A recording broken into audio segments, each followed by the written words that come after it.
It's more, I made a decision. I took the leap of faith, closed the door, several opened, and I'm walking through each one of them at my own pace. And with that, with time comes growth, and great things, like good things, happen with time. And a year later, I'm able to say, hey, like, I don't regret this decision I made, and I'm pretty happy with where I'm at now. And I'm doing better than I was. And that's something not many people are fortunate enough to say. Yeah, that's pretty much it. So happy Monday, guys. Um, Here's to 1 year of being out of the Marine Corps on the active duty side, because I'm still a reservist, but it's a lot different than it was active duty, and I'm still fortunate enough to still wear the uniform and still represent the United States Marine Corps, but also I'm still getting to learn and grow and be myself more instead of property of the government. So that's kind of nice. But yeah, don't be afraid to follow your heart and take that leap of faith. I did, and I don't regret it. So hopefully you watching this can give you that little oomph to follow your instincts. Well, you know what? That really, really touches me, 'cause especially, when I do content on you ladies and I, see what y'all go through mentally Oh, and physically. that's a good one. You want to restart because you got to start from the top with the girl Chappie. Which one? This one here? Yeah. Yeah, I can't play any music because the fact is, YouTube, they have this, anything kind of music or anything like that, they put, Oh, okay. yeah, because I can't, I would, you know what? I would do this. We start back again. I do have my own music here. YouTube gives you some music, for it's like it's not see which one would be the best one. I think it would be this one here. No, no, no, no, no, not a little. Uh, how about this one here? Yeah, that'd probably go. Yeah, it's better.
I gotta get a clap. I mean, who you working with as your posing coach?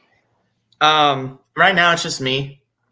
Oh, that's pretty good. I mean, Yeah, I've been mentored by a couple people, but I'd say about like 4 years ago, my coach I had at the time, Jermaine Casaneda, him and I are like big nerds when it comes to bodybuilding, and him and I like nerd out about that kind of stuff. And he got me into like really taking posing seriously when I started working with him about like 6 years ago. Um, and he was my coach when I competed naturally.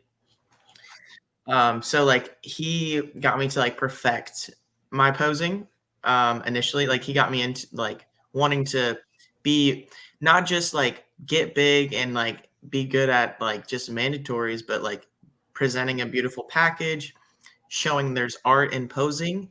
And him that was a passion him and I like really shared. And from that, like when I came back from my last deployment and I started prepping for my like last, I think it was my last season or the last 2 seasons competing naturally. I literally send him videos almost every day, and he'd like send me feedback, and we'd watch like all the bodybuilders from the 70s, the 80s, and 90s, and we'd like do comparison, take notes of who I'd replicate the best. I really fall under like Frank Zane and Bob Parrish a lot. Like when I do like the classical poses, they're more like they're very masculine presenting, but if you can do them correctly, you can make them like beautiful. And that's like something I have tried to like tell people. Like the most muscular pose. If you were to hit like the most muscular pose on stage as a woman, they'll probably frown upon it because they're like, what are you doing? Like that's a masculine pose. No, it's a bodybuilding pose. I'm a bodybuilder. Like that's the point I'm making. Like there shouldn't be like a staple like like for your category. Like you can only do these poses because it looks feminine. No, like we're in bodybuilding, we're in women's physique. Yes, there's mandatories in how we have our hands and all that stuff. But when we're out there freestyling or we're doing our 1 minute or 30-second and our 1 minute routine, I'm doing whatever the fuck I want because one, I'm a fucking artist at the end of the day too. Excuse me. I don't know why anybody is telemarketers. That's all who is calling me. Yeah, but I try to like emphasize like at the end of like we're artists and we are expressing like everything we like built, you know? It shouldn't just be like stand here, turn left, turn left, turn left. Okay, now we just assort yourselves. Like this is where that like posing is that one part in that show where it could be a pivot point where you could stand out the most. And a lot of people forget about that. And that's also I've noticed become an issue in like today's era of bodybuilding, like across the board. A lot of people are falling short with like the creativity or like presenting their bodies better. And like posing coaches are becoming more and more crucial and critical. But I really like I have fallen back a couple times on like getting critiqued by the posing sensei, the real posing sensei, and the classical queen, Alyssa. Kiss So them. Yeah. yeah, so She's a like pretty good poser. she is. She's an amazing You bodybuilding poser. know, at Texas Pro, she won Best Poser. She beat out Sharonica Hinton, who's a posing coach. Yeah, And yeah. Sharonica, yeah, that was So like surprising. Yeah. what's funny was when the year she won the New York Pro, that's when I got super serious into posing because I really loved like how she posed. And then from there, like I just kept building the momentum. And I do like I've done a lot of like freestyle posing videos and just like really just like leaned a little more towards like the artsy stuff. So like when you look through the posts like at Hendo Studios and stuff with the photographer Keisha, that's like my friend that her and I we create, and my best friend Atticus, like the two of us, like when I go shoot with both of them, we love to create like out in modern day time, like we're out and about. Like I went down surfing down the fucking boardwalk, just hit a random routine, slap some music onto it, and it just turned into something epic, like making it like a music video style like environment, doing bodybuilding poses. Like why not like what is it called, flash mob people doing Oh, a bodybuilding routine. Like it's honestly it's an exciting experience to be doing. yeah. Well, he has some comments here. We got some people coming here. This is my man Warrior 2000. Shout out to Warrior. He says this. He says, quickly just wanted to say what's up. I'm on my way to a meeting. Yeah, I appreciate it, brother. He says this. He also says, wow, your traps look good in the video of your kitchen. Yeah, Hey, I tell you again, say Montana, when these guys see y'all ladies, y'all pumped and y'all ripped, there's that old saying again, when y'all ladies rock hard, we're rock hard. They get excited. They act like, So, and also, he said this. He says, "Good luck, Montana, on your IFBB journey." So she's. Thank you. He says this. He says, "Is Montana an IFBB pro or she's working on getting it?" Yes, she's working on getting it because she told me what show she's going to do, and we'll talk about that in a bit. We have a man CS Racing report. So if more people had Montana's outlook on complete picture, this world wouldn't have wars, nice music in the posing video, environmental Hypnotic. Appreciate it. Thank you. It's in my pictures, my list for my post music. Montana, I can relate to an extent in nerd myself when it comes to bodybuilding. And this is from my man CS. He says the side arm tricep pose flows goes well with the music track. Women have a better feel for accredit than physique routine wise. Hey, I'm from country. I can't say all these fancy words. CS. And also, this is from my man Warrior says George. Control your music collection during the interview with your guests. Hey. I'm gonna say it again. This is my shit. I built this shit brick by brick. So don't get me on that. So yeah, we're going back to now. You're prepping right now, and you like to share the show you're prepping for. Yes, the Amateur Olympia. Mm-hmm. And that's in another 2 or 3 weeks, isn't it? 28 days. Wow, see time down. Seem like can't believe it. We're almost through 2024. See, we just started. In November, I'm going to be 50. I'm only half a century old, but you know what? I have a shirt, and it's if you ever saw the movie Tombstone, it's Val Kilmer's Doc Holly says like I'm in my prime, but some days I don't feel like it. So you're working with your coach, and who's your coach, and how long y'all been together? Justin Jacoby. He took over my prep. I want to say a little over a month ago, when I was at eight weeks out. I was being coached by Alyssa, but what happened was she was competing and she was doing a lot of like guest posing and stuff like that, and so like I had told her from the beginning, and like we had an agreement like, hey, it's just business. Like if stuff's not working out, we could just, it's no harm, no foul kind of thing.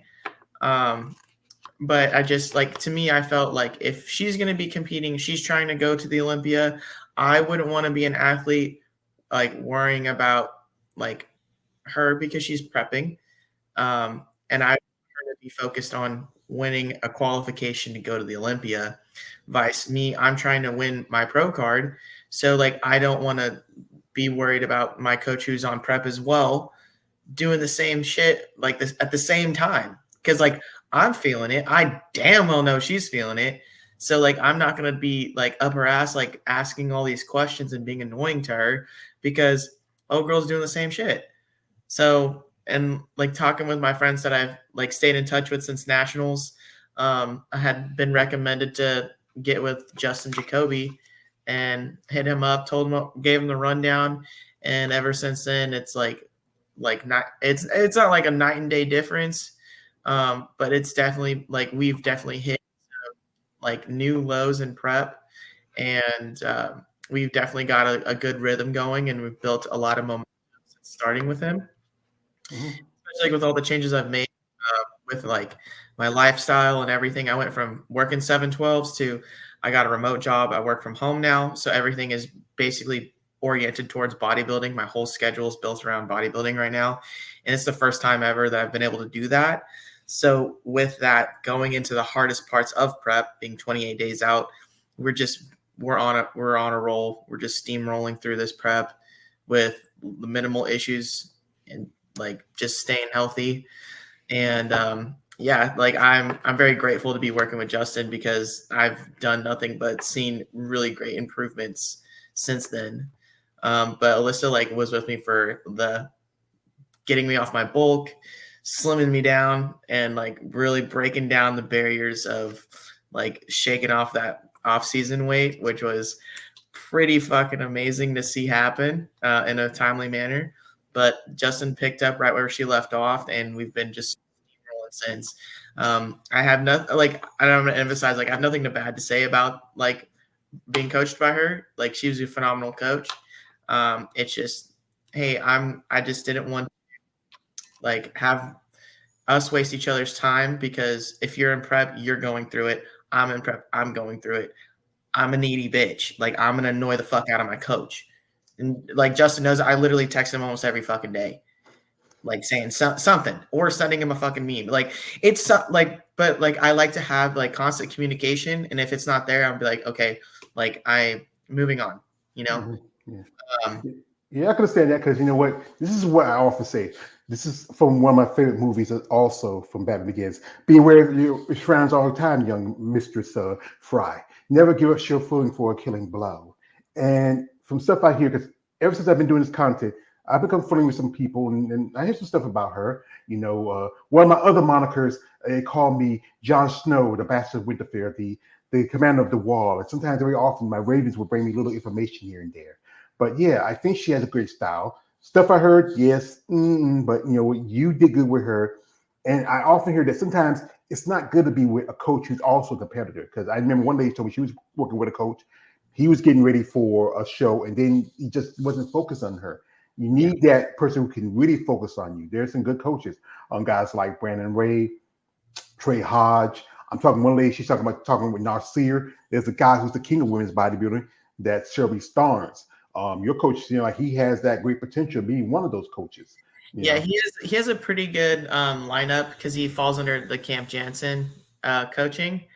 But I really love like working with Justin and like the team that he has.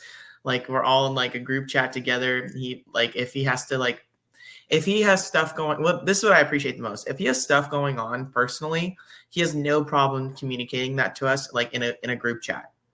And we all are like, hey, no problem. Like, we appreciate you letting us know. And he's very informative, like very adamant about being informative.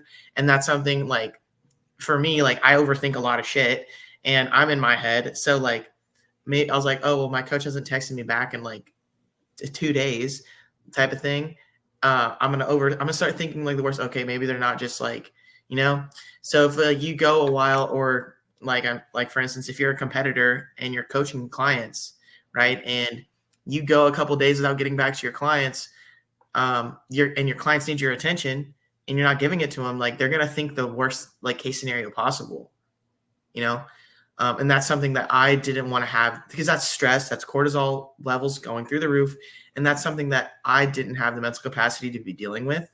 And like Justin literally like knocks that whole equation out because communicates very well. He's very informative, and he's like we're all like a big family. Like everyone that's in like our group chat, he has a very big team, but that's like a very like high quality team, and I really love being a part of that. And like some of the girls that are on there, some of the athletes, like one of them, I literally haven't stopped talking to her like since we competed at nationals together. There's 4 girls that I talked to, or 3 girls that I talked to from nationals that we all competed together. We were all like, super tight, and we stayed in touch with each other like throughout our whole like time into prep. One of them won her pro card last weekend. I was super excited for her. And like I literally like we've literally been each other's like we've leaned on each other a lot, and they've helped me like get through this prep, and we talk to each other through our preps, and really like this like that's the kind of camaraderie and sisterhood I got. And like again, like I can't stop like preaching it enough, like with a good team, with a good coach, have good camaraderie, and like that's where we're at right now. And I'm pretty excited to like bring it to the amateur Olympia. That's pretty good to have a good relationship like that. I know some ladies who have. Some people get this thing about when you jump from coach to coach, but sometimes it's about finding that person that fits you. Sometimes you get a coach, and I know a lady who I interviewed a while back. She had a good relationship with a coach. He died, and she went through a time before she found the right person to work with her.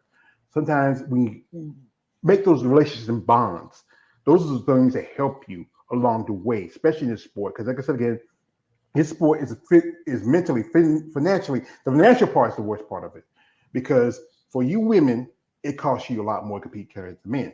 Not just counting your cost of your, you got to count your cost of as an amateur. You got to pay your entry fee, then your hair, makeup, jewelry. Your posing suits right there. Guys got to wear a banana hammock and a pair of board shorts, and that's about it. And then all the other expenses.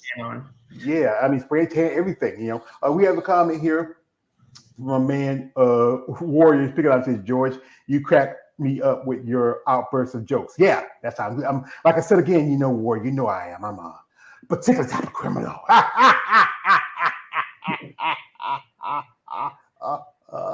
And I love what I do. I love gasoline and dynamite. And like I said, it completes me. So, yeah, he had to come out. He can't help himself. And also, we have here this is my man, KL the Wanderer. He also does content. He just did an interview yesterday. He's the king of the OCB competitor. He says, "Hey, what's up? Hey, what's up, brother?" Also, this is from a man, CS. It says, "I think Montana's going with the power pose style and rhythm is a great tactic and will help her score higher." That's pretty good. Thank you, brother. He really falls in stuff.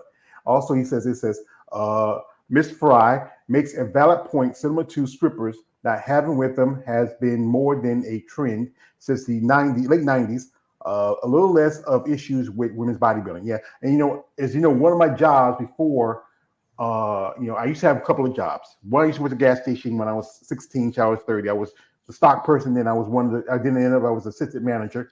I worked at a textile plant. I worked at a meat processing plant. Also, I worked at a strip club. So, in the hood is the booty club. I had guys come in and say, "George, man, you working tonight?" Dude, it's not always like that. Sometimes it's a good night. The girls are happy, but then they're not making no money and complaining. But I've seen those girls. I've seen girls who had talent, and really, I know some ladies who even bodybuilders who do little strip pole work. Here we got a comment from a man. CS says, "And have your training hours changed after the COVID? So what was it like for you? Because I know you're in the West Coast. I know a lot of things were shut down. Yeah. Yeah, it was tough because gyms were shut down. What was it like for you during that time?" During that time for COVID, I was doing a deployment workup, and I think I barely worked out at that time because I was in and out of the field training and doing all the pre-deployment workups with less the manpower than we would have because like COVID hit Camp Pendleton pretty hard in the beginning. We lost some Marines on Camp Pendleton had been found in the rooms dead and stuff like that. Oh. So it was to when they implemented the quarantine rules and no out of bounds limits. Because I lived out in town, and so I barely would be able to go home if someone was came in close contact and stuff like that. And I never during that time I never got COVID. I don't think I've ever gotten COVID. Me either. Yeah, and so I was the one who would always have to stay behind and work really extended hours. So I was pulling 18-hour days doing getting ready to do these workups and helping get everything moving. It was a lot of running and gunning. And then when COVID had the whole world shut down, our detachment was out at sea floating around in our own little utopic bubble with no contact to anybody. So we had gyms on the ship. So that's really when I hit a bulk. I came off the ship weighing about 190 pounds naturally because I literally just ate and slept. When I was on ship, just ate and slept and lifted. And then we'd go out, do our missions, come back to the ship, and stuff like that. So that was I got fortunate kind of thing. COVID didn't really affect me that much. When I came back, that was it was a culture shock almost because I came back to a different world because I had no contact with people for 9 months. Yeah, I come because that's how my mom passed away. She got sick one day. She went to the hospital. She already had she had 4 seizures, a series of seizures. She had a stroke. She couldn't use her left arm because of the stroke. She had she started in early form of dementia, and she got up because she had some kind of allergy or something. So I said, okay, let's sit in the hospital. I couldn't go to the hospital because I used to when she was in the hospital. I used to go with her, but because what was going on with the coronavirus, you couldn't go sit and visit with anybody. And then because of her situation, she eventually it didn't take no more than a week or two before she passed. And I never had it. I know a couple of family members who had, and one of my sisters had it. I've been blessed, especially I gotta be careful because I have a pacemaker because I have congestive heart failure. I got this. I had this almost going to be 10 years this coming October since I had this. Oh wow. And I've been blessed to have not got that. I've been doing a little better because at one point before my mom passed, I was almost 500 pounds. Now I'm a little under 400 now, and it took some time. It's still, I've been kind of backflapping because I was going to the gym, but then I had a situation happen. And I hadn't gone to the gym, and then my car is in the shop, and I try to do stuff around the house. Yeah. But, You gotta get into the chicken salad. Yeah, I hate salad. I'm a meat and potatoes man. Yeah. But I do try to eat broccoli. I try to eat more veggies. I mean, I do make some